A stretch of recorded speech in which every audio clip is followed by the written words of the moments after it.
ദൈവതിരുനാമത്തിന് മഹത്വം ഉണ്ടാകട്ടെ. വീണ്ടും കർത്താവിൻ്റെ വിശുദ്ധന്മാരെ അഭിസംബോധന ചെയ്യുവാൻ അവസരം തന്ന കർത്താവിന് സ്തോത്രം. ഇന്ന് ഞാൻ വളരെ ദുഃഖത്തോടു കൂടിയാണ് വന്നിരിക്കുന്നത്. മർത്തമ സഭയിലെ ഡോക്ടർ പി തോമസ് അച്ഛൻ്റെ പ്രസംഗം എനിക്ക് വളരെ ഇഷ്ടമാകുന്നു. എന്നാൽ ഇന്ന് അദ്ദേഹം മൂറത്തിൽ കയറി കൊത്തിയിരിക്കുന്നു. നമ്മുടെ രക്ഷകനായ യേശു ഇന്ത്യയിൽ വന്നുപോലും അത് അസത്യമാകുന്നു എന്ന് അദ്ദേഹത്തെയും നിങ്ങളെയും അറിയിക്കുവാൻ ഞാൻ ആഗ്രഹിക്കുന്നു. അത്രമാത്രം. ഒന്ന്, ഞാൻ വിനയപുരസരം അങ്ങയോട് ചോദിച്ചു കൊള്ളട്ടെ, അങ്ങൊരു പുരോഹിതനാണോ? ഏത് ക്രമപ്രകാരം? അഹരോന്യ പൗരോഹിത്യം സക്കറിയായിൽ കലാശിച്ചു. സ്നാപ യോഹന്നാൻ ഒരു കാളയുടെയും പുറകെ ഓടിയിട്ടില്ല.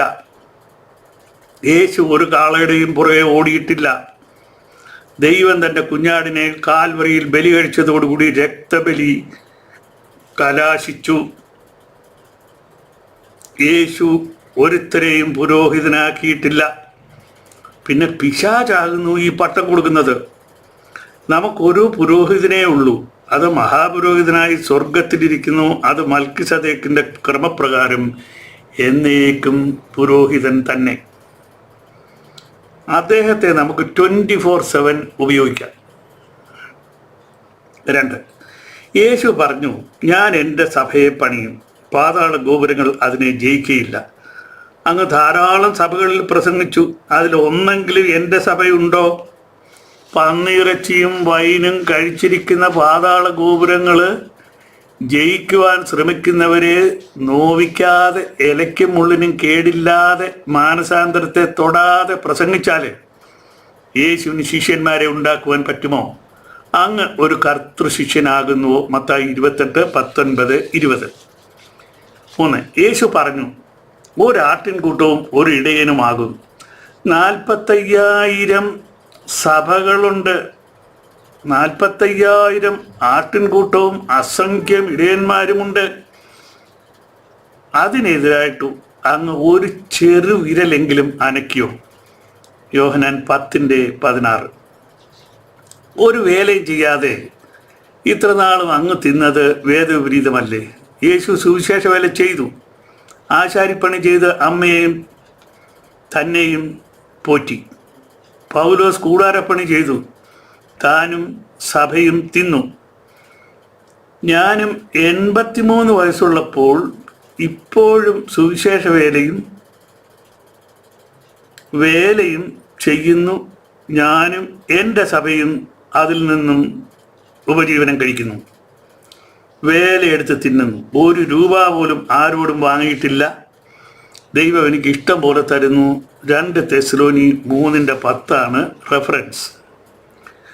സുവിശേഷം സൗജന്യമായി ലഭിച്ചതത്രേ. അത് സൗജന്യമായി വാരി വിതറി കൊടുക്കുന്നതിന് പകരം കനത്ത കവർ വാങ്ങിയല്ലേ കൊടുത്തത്? അത് വേദവിപരീതമായി തോന്നിയോ? ഇല്ല. പാതാള ഗോപുരങ്ങൾ അവിടെയും ജയിച്ചു. അങ്ങ് ഇതുവരെ ചെയ്ത പ്രഭാഷണങ്ങളെല്ലാം തന്നെ അതിമനോഹരം. എന്നാൽ അങ്ങേ പഠിപ്പിച്ചവർ എല്ലാം ജഡീകരായ പ്രൊഫസർമാർ മാത്രം. വേദപുസ്തകത്തിൽ ഒരു ബിൽറ്റിൻ തിയോളജിക്കൽ പ്രൊഫസർ ഉണ്ട്. അദ്ദേഹത്തിൽ നിന്നും പഠിക്കുക.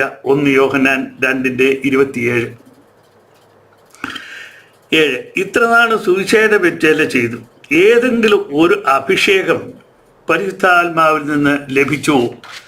ഏതെങ്കിലും ഒരു പരിശുദ്ധാത്മ വരം ലഭിച്ചോ? ഇല്ല. എങ്ങനെ ഞാൻ അറിഞ്ഞതെന്നല്ലേ? ദൈവത്തിൻ്റെ ജ്ഞാനവും ദൈവത്തിൻ്റെ ശക്തിയുമുള്ള ക്രിസ്തുയേശു പിശാചിൻ്റെ പാദം സ്പർശിക്കണമെന്ന് ചിന്തിച്ചപ്പോൾ, പറഞ്ഞപ്പോഴല്ല, ചിന്തിച്ചപ്പോൾ വ്യക്തമായി യേശു പഠിപ്പിക്കുന്നു. യേശുവിനെ ആരും പഠിപ്പിക്കാൻ ശ്രമിക്കരുത്, അത് അസാധ്യം.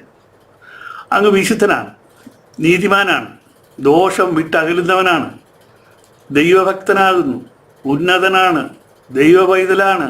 എന്നാൽ കുഞ്ഞാടിൻ്റെ ജീവപുസ്തകത്തിൽ പേരെഴുതപ്പെട്ടുവോ? ഞാനത് ആഗ്രഹിക്കുന്നു, അതിനായി പ്രാർത്ഥിക്കുന്നു, അങ്ങയെ സ്നേഹിക്കുന്നു. പരിശുദ്ധാത്മ നിറവിന് വേണ്ടി പ്രാർത്ഥിക്കണമേ.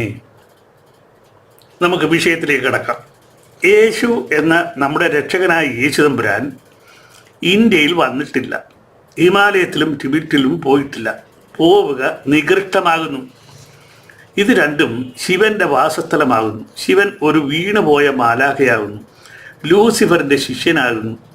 അവിടെ പോവുക സർവശക്തന് യോജിച്ചതല്ല, നിഷിദ്ധമത്രേ. പിന്നെ ഈസ എന്നത് ഒരു മുസ്ലിം സഞ്ചാരിയായിരുന്നു. അയാൾ ഹിമാലയത്തിലും ടിബറ്റിലും പോയ തെളിവുകളുണ്ട്. അയാൾ കാശ്മീരിൽ അടക്കപ്പെട്ടു. ആ ശവക്കല്ലറ ഇപ്പോഴും യേശുവിൻ്റേതാണെന്ന് പറഞ്ഞ് നടക്കുന്നവരുണ്ട്. 1975 ഖുശ്വന്ത് സിംഗ് എഡിറ്ററായി പ്രസിദ്ധീകരിച്ച ഇല്ലുസ്ട്രേറ്റഡ് വീക്ക്ലി ഓഫ് ഇന്ത്യ ഈ പ്രശ്നം വളരെ ഭംഗിയായി കൈകാര്യം ചെയ്തു. അത് ഞാൻ ഓർക്കുന്നു. അത് കഴിഞ്ഞ് ഏകദേശം 1000 വർഷം കഴിഞ്ഞും ആൾക്കാർ അവിടെ വന്നു, ഇവിടെ വന്നു, അവിടെ പോയി, ഇവിടെ ശിഷ്യനായി എന്നെല്ലാം സ്കോർ അടിക്കാൻ പറയുന്നതാകുന്നു. അതിനു മുമ്പ് വേദപുസ്തകം നോക്കണം. നമ്മുടെ രക്ഷകനായ കർത്താവിൻ്റെ പേര് ഈസ എന്നല്ല, യേശു എന്നാകുന്നു. ഈസ നബി എന്ന് ശത്രുക്കളായ മുസ്ലിങ്ങൾ മാത്രം പറയുന്നു, ഉപയോഗിക്കുന്നത്. അതും യേശുവിൻ്റെ വിശ്വാസികളായ മക്കൾ തമ്മിൽ ഒരു ബന്ധവുമില്ല. ഈ പൊട്ടക്കഥ 49 വർഷം മുമ്പ് ഞാൻ തുപ്പിക്കളഞ്ഞതാകുന്നു. വചനം എന്ത് പറയുന്നു? മത്തായി 13:53. ഈ ഉപമകളെ പറഞ്ഞു തീർന്ന ശേഷം യേശു അവിടം വിട്ട് തൻ്റെ പിതൃനഗരത്തിൽ വന്നു. അവരുടെ പള്ളിയിൽ അവർക്ക് ഉപദേശിച്ചു. അവർ വിസ്മയിച്ചു. ഇവൻ ഈ ജ്ഞാനവും വീര്യപ്രവൃത്തികളും എവിടെ നിന്ന്? ഇവൻ തച്ചൻ്റെ മകനല്ലയോ? ഇവൻ്റെ അമ്മ മറിയ എന്നവളല്ലയോ? ഇവൻ്റെ സഹോദരന്മാർ യാക്കോബ്, യോസെ, ശിമിയോൻ, യൂദ എന്നിവർ അല്ലയോ? ഇവൻ്റെ സഹോദരികളും എല്ലാം നമ്മോടുകൂടെ ഇല്ലയോ? ഇവന് ഇതൊക്കെയും എവിടെ നിന്ന് എന്ന് പറഞ്ഞു അവങ്കൽ ഇടറിപ്പോയി. ഇതൊക്കെയും എവിടെ നിന്ന്? അണ്ടർലൈൻ ചെയ്യുക, ഞാനതെല്ലാം കാട്ടിത്തരാം. ഇതിന് സ്വയം ഉത്തരം കണ്ടെത്തിയാൽ ഇങ്ങനെ ഇരിക്കും. ശരിയായ ഉത്തരം തരുന്ന കർത്താവിന് സ്തോത്രം. ഏകദേശം 42 ലക്ഷം വർഷങ്ങൾക്ക്, എത്രയോ ഗുണിതങ്ങൾക്ക് മുമ്പ് ഏകനായ പിതാവായ ദൈവം മൊഴിഞ്ഞു, നീ എൻ്റെ പുത്രൻ, നിന്നെ ഇന്ന് ഞാൻ ജനിപ്പിച്ചിരിക്കുന്നു. സങ്കീർത്തനം 2:7. ഇതാകുന്നു ആദിയിൽ ഉണ്ടായ വചനം.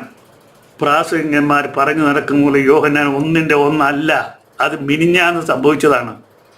ഇത് യുഗങ്ങൾക്ക് മുൻപ് സംഭവിച്ചതാണ്. നിങ്ങൾ ഇന്ന് അവിടെ പോയി നോക്കിയാൽ ഒന്നും കാണുകയില്ല. ഇന്ന് ഞാൻ പറഞ്ഞതിൻ്റെ അർത്ഥം, നീ എൻ്റെ പുത്രൻ, നിന്നെ ഇന്ന് ഞാൻ ജനിപ്പിച്ചിരിക്കുന്നു എന്ന് പറഞ്ഞാൽ അപ്പം നിങ്ങൾ പോയി നോക്കിയാൽ ഒന്നും കാണുകയില്ല. കാരണം എന്താണെന്നറിയാവോ? അത് നിങ്ങൾക്ക് ആർക്കും അറിയയില്ല. കാരണം ഇത് പരിശുദ്ധാത്മാവിൽ നിന്നും മാത്രം പഠിക്കാവുന്ന ഒരു ലെസനാകുന്നു.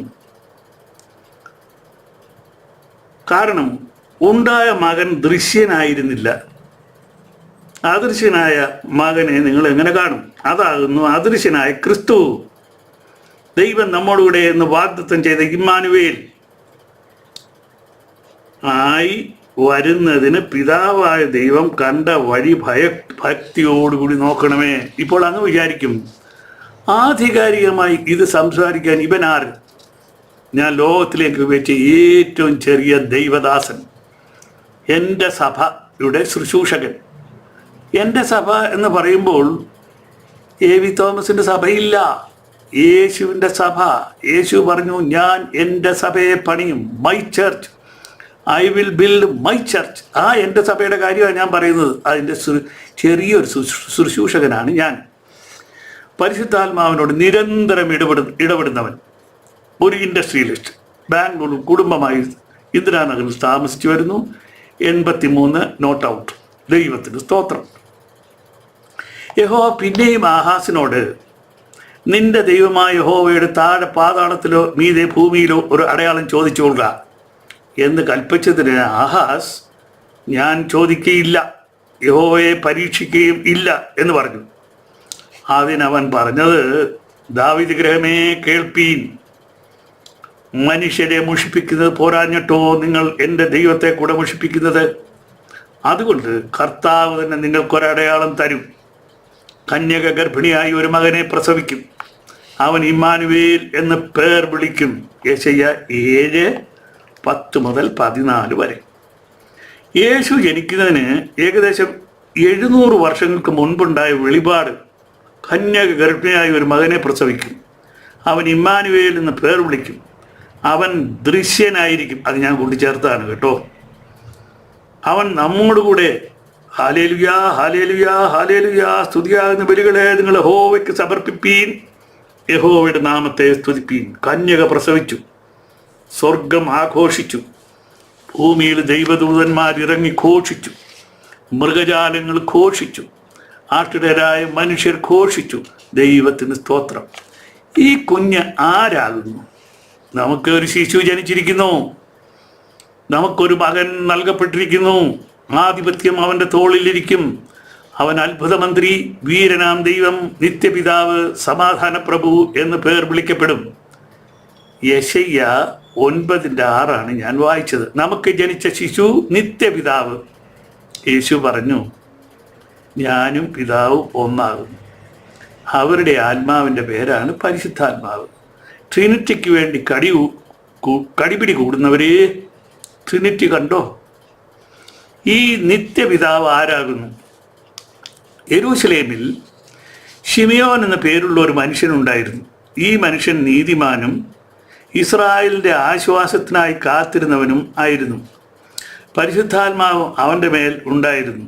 കർത്താവിൻ്റെ ക്രിസ്തുവിനെ കാണും മുമ്പേ മരണം കാണുകയില്ല എന്ന് പരിശുദ്ധാത്മാവിനാൽ അവന് അരുളപ്പാടുണ്ടായിരുന്നു. ദൈവത്തിന് സ്തോത്രം. അവൻ ആത്മനിയോഗത്താൽ ദേവാലയത്തിൽ ചെന്നു. യേശു എന്ന പൈതലിന് വേണ്ടി ന്യായപ്രമാണത്തിൻ്റെ ചട്ടപ്രകാരം ചെയ്യുവാൻ അമ്മയപ്പന്മാർ അവനെ അകത്ത് കൊണ്ട് ചെന്നപ്പോൾ അവനെ കയ്യിലേന്തി ദൈവത്തെ പുകഴ്ത്തി. ഇപ്പോൾ നാഥ, തിരുവചനം പോലെ നീ അടിയനെ സമാധാനത്തോടെ വിട്ടയക്കുന്നു. ജാതികൾക്ക് വെളിപ്പെടുവാനുള്ള പ്രകാശവും നിന്റെ ജനമായ ഇസ്രായേലിൻ്റെ മഹത്വമായ സകല ജാതികളുടെയും മുമ്പിൽ ഒരുക്കിയിരിക്കുന്ന നിന്റെ രക്ഷയെ എൻ്റെ കണ്ണ് കണ്ടുവല്ലോ. ലൂക്കോസ് 2:25 മുതൽ 27 വരെയാണ് ഞാൻ വായിച്ചത്. നമ്മൾ ശ്രദ്ധിക്കണമേ, ജാതികൾക്ക് വെളിപ്പെടുവാനുള്ള പ്രകാശവും, ഇവിടെ ജാതികൾ എന്ന് പറഞ്ഞാൽ ആരാന്നറിയോ? നമുക്ക് വെളിപ്പെടാനുള്ള പ്രകാശം യേശു തമ്പുരാൻ. നിന്റെ ജനമായ ഇസ്രായേലിന്റെ മഹത്വമായി നീ സകല ജാതികളുടെയും മുമ്പിൽ ഒരുക്കിയിരിക്കുന്ന നിന്റെ രക്ഷയെ എൻ്റെ കണ്ണ് കണ്ടുവല്ലോ. അപ്പച്ചൻ, ശമൂലപ്പച്ചൻ, ശിമയോൻ അപ്പച്ചൻ എത്ര വയസ്സുണ്ടെന്ന് ആർക്കും അറിയത്തില്ല. കാരണം കർത്താവിൻ്റെ ക്രിസ്തുവിനെ കാണുവോളം നീ മരിക്കയില്ല എന്ന് അവൻ ദൈവത്തിൻ്റെ അരുളപ്പാടുണ്ടായി. അവൻ കുറെ കാലമായിട്ട് ജീവിക്കുകയായിരുന്നു. ഇപ്പോൾ പറയുകയാണ്, നാഥാ, തിരുവചനം പോലെ എന്നെ അങ്ങ് എടുത്തോ, എൻ്റെ കണ്ണ് കണ്ടല്ലോ. ആ ആളാണ് നമ്മുടെ കഥാപുരുഷൻ. അദ്ദേഹം ദൈവത്തിൻ്റെ ക്രിസ്തുവാണ്. ദൈവത്തിൻ്റെ ക്രിസ്തുവിനെ ആരെങ്കിലും പഠിപ്പിക്കണോ? പഠിപ്പിക്കണ്ട. നമുക്കത് കൂടുതലായിട്ട് കാണാം. ഈ പ്രകാശം ജാതിയായ ലാമയുടെ കാല് തൊട്ട് വന്നിക്കണമോ? ഇസ്രായേലിൻ്റെ മഹത്വമായവൻ ജാതിയായ ലാമയുടെ കാല് തൊട്ട് വന്നിക്കണമോ? ഒരു നാളുമില്ല. ഹിമാലയത്തിലും ടിബറ്റിലും പോകുവാൻ സാധ്യമല്ല. എന്നെ വേദശാസ്ത്രം അഭ്യസിപ്പിച്ചത് യൂണിവേഴ്സിറ്റി കടന്ന സുപ്രീം തിയോളജിക്കൽ പ്രൊഫസറായ പരിശുദ്ധാത്മാവാകുന്നു. വചനത്തിൽ നിന്നും മാത്രം ഉദ്ധരിക്കുവാനേ എനിക്ക് അവകാശമുള്ളൂ. ആരാകുന്നു കർത്താവിൻ്റെ ക്രിസ്തു? ഞങ്ങളോ ക്രൂശിക്കപ്പെട്ട ക്രിസ്തുവിനെ പ്രസംഗിക്കുന്നു. യഹൂദന്മാർക്ക് ഇടർച്ചയും ജാതികൾക്ക് ഭോഷത്വമെങ്കിലും യഹൂദന്മാരാകട്ടെ യവനന്മാരാകട്ടെ വിളിക്കപ്പെട്ട ഏവർക്കും ദൈവശക്തിയും ദൈവജ്ഞാനവുമായ ക്രിസ്തുവിനെ തന്നെ. 1 കോരി 1:24. ഈ യേശുക്കുഞ്ഞ് ആരാന്നറിയാമോ? വിളിക്കപ്പെട്ട ഏവർക്കും ദൈവശക്തിയും ദൈവജ്ഞാനവുമായ ക്രിസ്തുവിനെ നിങ്ങൾ ആശാമ്പള്ളിക്കുടത്തിൽ കൊണ്ടുപോയി ഇരുത്തരുത്, അതിന് തുനിയരുത്. ലാമ ആശാമ്പള്ളിക്കുടവാ. ഇതാരാ? ദൈവത്തിൻ്റെ ജ്ഞാനവും ദൈവത്തിൻ്റെ ശക്തിയുമായ ക്രിസ്തു. കർത്താവിന് മഹത്വം ഉണ്ടാകട്ടെ. ഇവന് എവിടെ നിന്ന് കിട്ടി ജ്ഞാനവും വീര്യപ്രവർത്തികളും? മത്തായി 13. അവർ വിസ്മയിച്ചു, ഇവൻ ഈ ജ്ഞാനവും വീര്യപ്രവർത്തികളും എവിടെ നിന്ന്? ഏവർക്കും ദൈവശക്തിയും ദൈവജ്ഞാനവുമായ ക്രിസ്തു ലാമയുടെ കാല് തൊട്ട് വന്നിക്കണമോ? അവർ സംശയിച്ചു. അവർ സാധാരണ ജനം, PhD ഇല്ല, വിവേകമില്ല. എങ്കിലും PhDയും വിവേകവുമുള്ളവർക്ക് പിഴച്ചു. എവിടെ? ലൂക്കോസിൻ്റെ സുവിശേഷം 2-ാം അധ്യായം 52 അങ്ങ് വായിച്ചത് 8 അക്ഷരങ്ങൾ കൂട്ടിച്ചേർത്തു. ശ്രദ്ധിക്കുക. യേശുവോ ജ്ഞാനത്തിലും വളർച്ചയിലും ദൈവത്തിൻ്റെയും മനുഷ്യരുടെയും കൃപയിൽ മുതിർന്നു വന്നു, 12 വയസ്സ് വരെ എന്ന് കൂട്ടിച്ചേർത്തു. അത് വള്ളിയിലും പുള്ളിയിലും ഇമ്മിണി വലുതായിപ്പോയി എന്ന് എനിക്ക് വേദനിച്ചു. 2-ാം അധ്യായം ലൂക്കോസ് 2-ാം അധ്യായം 40-ാം വാക്യം ഒന്ന് ശ്രദ്ധിച്ചാട്ടെ. പൈതൽ വളർന്നു, ജ്ഞാനം നിറഞ്ഞു, ആത്മാവിൽ ബലപ്പെട്ടു പോന്നു, ദൈവകൃപയും അവൻ്റെ മേലുണ്ടായിരുന്നു. ഈ സ്റ്റേറ്റ്മെൻറ്റ് എവിടെ വെച്ചുണ്ടായതാണെന്നറിയാമോ? 12 വയസ്സുള്ളപ്പോൾ വേദശാസ്ത്രികളെ തോൽപ്പിക്കുന്ന പ്രഭാവവും ജ്ഞാനവും ഉള്ള കൊച്ചുകുഞ്ഞ്, 12 വയസ്സുകാരൻ. അവൻ്റെ കഴിവ് കണ്ട് ആൾക്കാരെല്ലാവരും അത്ഭുതപ്പെട്ടു പോയി. പൈതൽ വളർന്നു, ജ്ഞാനം നിറഞ്ഞു, ആത്മാവിൽ ബലപ്പെട്ടു പോന്നു, ദൈവകൃപയും അവൻ്റെ മേലുണ്ടായിരുന്നു. ഇത് 40-ാം വാക്യം. അതിനുശേഷം എത്ര കാലങ്ങൾ കഴിഞ്ഞിട്ടാണ് ചരിത്രകാരനായ ലൂക്കോസ് തെയോഫിലസെ എന്ന് വിളിച്ചുകൊണ്ട് മഹാനായ തെയോഫിലസിന് എഴുതുന്നു 52-ാം വാക്യം. അപ്പോൾ 30 വയസ്സല്ല, 33 വയസ്സായി കാണും, എനിക്കറിയാൻ പാടില്ല. പക്ഷേ അദ്ദേഹം എഴുതുന്നതനുസരിച്ച് സ്വർഗത്തിൽ കയറിപ്പോകുന്നത് വരെ എന്നുള്ള അർത്ഥമാണ് മഹാൻ എഴുതിയിരുന്ന. അപ്പോൾ 30 വയസ്സായില്ല. 15 വയസ്സുള്ള മറിയെ വിവാഹ നിശ്ചയം ചെയ്യുമ്പോൾ യോസഫിൻ്റെ വയസ്സ് 82. 98 വയസ്സായപ്പോൾ അദ്ദേഹം മരിച്ചു.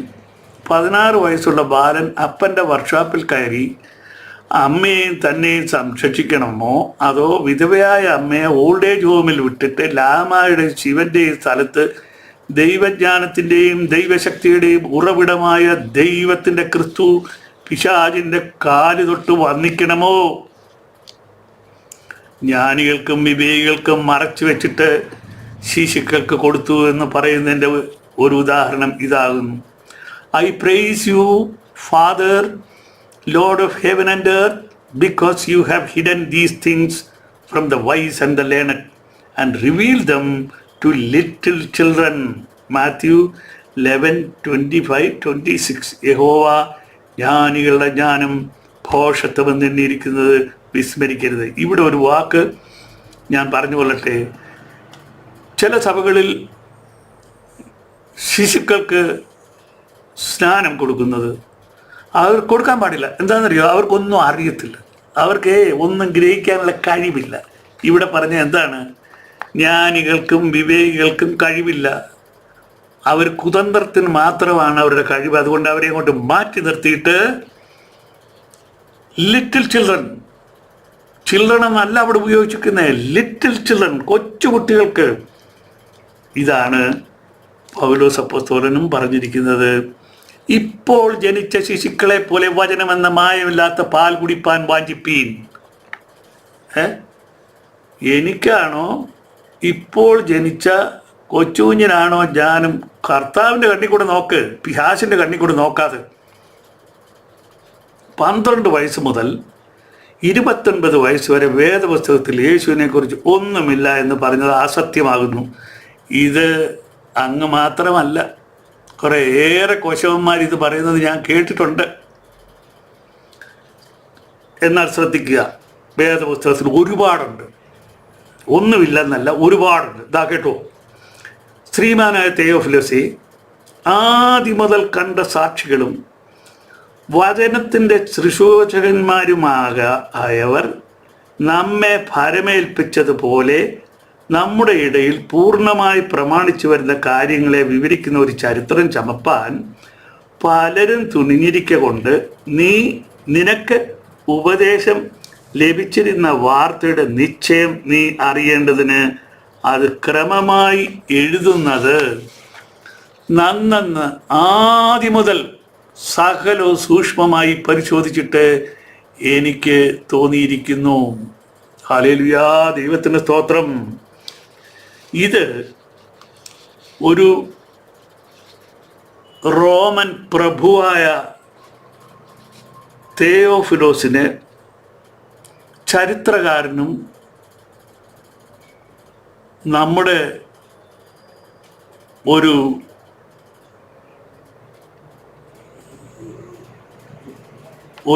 അപ്പോസ്തലനുമായ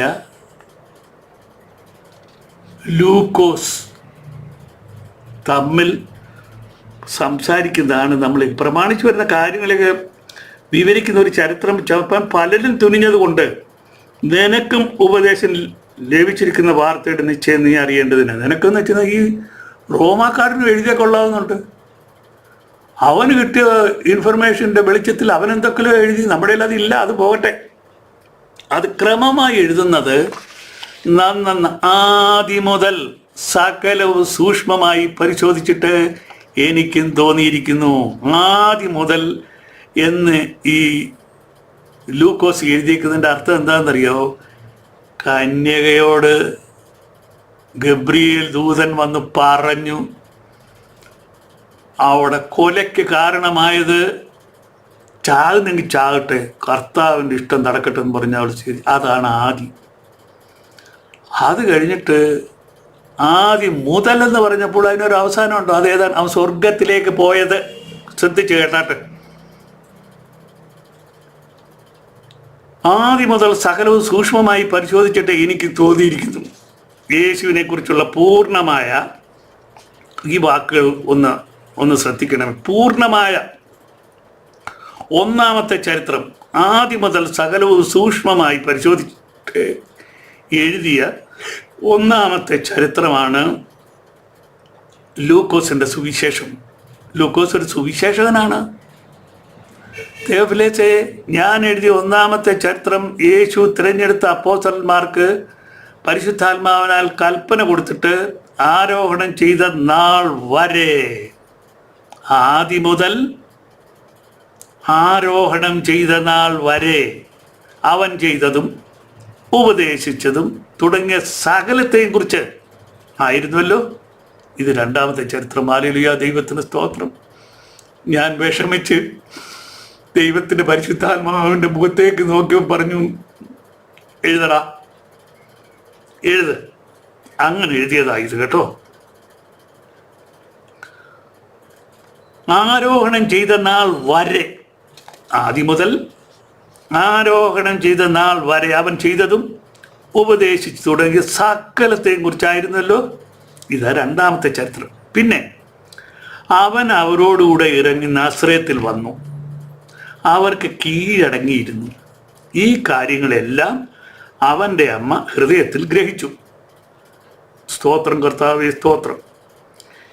52 വാക്യം ഞാൻ വീണ്ടും വായിക്കുകയാണ്. യേശുവോ ജ്ഞാനത്തിലും വളർച്ചയിലും ദൈവത്തിൻ്റെയും മനുഷ്യരുടെ കൃപയിലും മുതിർന്നു വന്നു. ഹല്ലേലൂയ, ദൈവത്തിന് സ്തോത്രം. മുതിർന്നു വന്നു എന്ന് പറഞ്ഞാൽ 33.5 വയസ്സ് വരെ മുതിർന്നു വന്നു. അതെൻ്റെ പോക്കറ്റിൽ നിന്നിട്ടതാ. മുതിർന്നു വന്നു. ഇത് മൂന്നാമത്തെയും അവസാനത്തെയും ചരിത്രം. ഇവ ക്രമമായി പൂർണ്ണമായി ലഭിച്ചിരിക്കുന്ന വാർത്തയുടെ നിശ്ചയം സൂക്ഷ്മമായി പരിശോധിച്ചിട്ട് എഴുതിയതാകുന്നു. ഹല്ലേലൂയ, ദൈവത്തിൻ്റെ സ്തോത്രം. ചരിത്രകാരനായ ലൂക്കോസ് പൗലോസിൻ്റെ സ്നേഹിതനായിരുന്നു. ഇത് പോരായോ? യേശുവല്ല, ഈസായാണ് ഹിമാലയത്തിലും ടിബറ്റിലും പോയത്. എന്നിരിക്കെ അത് കൊണ്ടാകുന്നു സെൻറ് തോമസ് ഭാരതത്തിൽ വന്നതെന്ന് ഉറപ്പിച്ച് പറയാമെന്ന് പറഞ്ഞ് ഉറപ്പിക്കണ്ട. 70 കല്ലിന്മേൽ കല്ല് ശേഷിക്കാതെ യെരുശലേം ദേവാലയം തകർക്കപ്പെട്ടു. അത് യഹൂദൻ ഒരു യൂണിവേഴ്സൽ ഡിസ്പ്ലേസ്മെൻ്റ് ആയിരുന്നു. അവർ ലോകമൊട്ടുക്ക് ചിതറിപ്പോയി. ദാവീദിനു മുമ്പ് തന്നെ വ്യാപാര ബന്ധമുള്ള ഇന്ത്യ അവരെ ആകർഷിച്ചു. സെൻറ് തോമസ് കൊടുങ്ങല്ലൂർ വരുമ്പോൾ പാലിയൂർ, കോട്ടയ്ക്കാവ്, കോക്കമംഗലം, പത്തനംതിട്ട, നിലയ്ക്കൽ, നിരണം, കൊല്ലം, തിരുവാങ്കോട്, മലയാറ്റൂര്, മൈലങ്കര, മൈലക്കൊമ്പ്, അരുവിത്തുറ എന്നിവിടങ്ങളിൽ വ്യാപാര സംബന്ധമായി വന്ന യഹൂദർ 1-2 കുടുംബമായി താമസിച്ചിരുന്നു. അതിൽ കൊല്ലത്ത് ഒരു സംഭവം എടുത്തു പറയേണ്ടതുണ്ട്. യഹൂദന്മാർ ഖരീദിയോൻ എന്ന പേരിൽ ഒരു നാടകം അവതരിപ്പിച്ചു. കൊല്ലത്ത് എബ്രായ ഭാഷയിൽ ഒരു നാടകം. ഒരു പക്ഷേ അതായിരിക്കാം ഇന്ത്യയിലെ, കേരളത്തിലെ ആദ്യത്തെ നാടകം. കൊല്ലത്ത് കൊട്ടക കിട്ടി. കൊല്ലക്കാരും എബ്രായരും എല്ലാവരും കൂടി ആ നാടകം കണ്ടു. അത് സാംസ്കാരികമായി അവരുടെ ഒരു ഇഴുകിച്ചേരലായിരുന്നു. ആ കാലത്ത് തോമസിന് ചീട്ട് വീണു. ഇന്ത്യയിൽ വന്നു. ഇതുപോലെ ഓരോ ഭൂഖണ്ഡത്തിലും പരിശുദ്ധാത്മാവ് ഒരുക്കം ചെയ്തിരുന്നു. വിശുദ്ധ വേദപുസ്തകത്തിൽ യാദൃച്ഛികം എന്ന് പറഞ്ഞൊരു വാക്കില്ല. ഓരോരുത്തരും ചീട്ട് വീണവരെ അതാത് ഭൂഖണ്ഡങ്ങളിൽ പോയി. പക്ഷേ അവരുടെ വേല ദൈവവേലയായതുകൊണ്ട് രക്തം ചൊരിഞ്ഞു. അതവർ പ്രതീക്ഷിച്ചതാണ്. അതുകൊണ്ട് അവരെല്ലാവരും മഹത്വത്തിൽ പ്രവേശിച്ചു. ക്ഷമിക്കണം, വേദപുസ്തകം എൻ്റെ പിതൃസ്വത്താകുന്നു. അതിൽ തൊട്ടാൽ ഞാൻ കൈ പൊള്ളിക്കും. ഉദാഹരണം, എൻ്റെ ഡയബോളിക് ടൂൾ ബെഥേൽ തോമസ് ബ്ലോഗിൽ നിന്ന് ഡൗൺലോഡ് ചെയ്യാം. 6 പുസ്തകങ്ങൾ ഇംഗ്ലീഷിൽ ഞാൻ എഴുതിയത് ആ ബെഥേൽ എ വി തോമസ് എന്ന ബ്ലോഗിൽ നിന്നും ഫ്രീ ആയിട്ട് ഡൗൺലോഡ് ചെയ്യാം. WCC പ്രസിഡന്റ്, 3 PhD, 20 വർഷം ഓർത്തഡോക്സ് തിയോളജിക്കൽ യൂണിവേഴ്സിറ്റി പ്രിൻസിപ്പൽ, പൈശാചിക ഉപകരണമായി മാറി. ഡയബോളിക് ടൂൾ, ക്ഷമിക്കണം, വേദപുസ്തകം എൻ്റെ പിതൃസ്വത്താകുന്നു. എൻ്റെ മുറത്തിൽ കയറി കൊത്തിയാൽ ഞാൻ കൈ പൊള്ളിക്കും. ദൈവം നിങ്ങളെല്ലാവരെയും അനുഗ്രഹിക്കട്ടെ. ഇത് നിങ്ങളുടെ മുൻപാകെ പ്രകടിപ്പിക്കുവാൻ എനിക്ക് അവസരം തന്ന കർത്താവിന് സ്തോത്രം. ദൈവം നിങ്ങളെ അനുഗ്രഹിക്കും.